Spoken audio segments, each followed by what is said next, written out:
کۆبوونەوەی ئەمڕۆی ئەنجومەنی ناوەندی کۆبوونەوەی ئاسایی مانگانە بوو، کۆبوونەوەی فراوان بوو. تیایدا 73 هەواڵ ئامادە بوون. سێ تەوەری سەرەکی لە خۆی دەگرێت.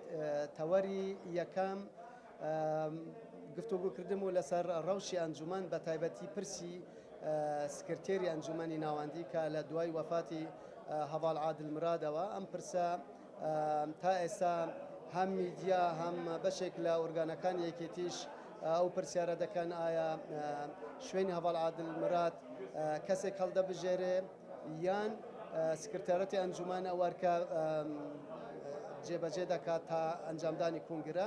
بە زۆرینەی ڕەها لەگەڵ ئەوەدا بوون کە سکرتێرەتی ئێستای ئەنجومەن دەسەڵاتی سکرتێریش پێ بدرێ، ئەرکەکانی ئەنجومەن بەڕێوە ببن بە هەماهەنگی لەگەڵ مەسئولی کۆمیسیۆنەکان تا ئەنجامدانی کنگرە.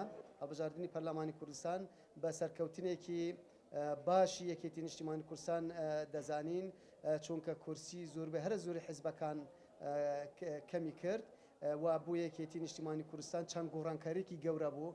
لە هێزی سێمەوە بووین بە هێزی دووەم لەسەر ئاسیا هەرێمی کوردستان. بۆ یەکێتی لەگەڵ پارتی دیموکراتی کوردستان بە شەڕەکەتێکی ڕاستەقینە حکوومەت پێک دێنین وەلایەنەکان دیکە بەشدار دەبن. ئەمانە هەمووان ئێمە بەدەستکەوت دەزانین، بەڵام هەڵسەنگاندنێکی وردی بابەتیانە بۆ ئەم بابەتە دەکەین بۆی خاڵە بەهێزەکانی ئێمە چین بزانین، درێژەی پێ بدەن، کەم و کورتەکانی ئێمە چین لە هەڵبژاردننی داهاتوودا ئەو کەم و کورتیانە نێڵین.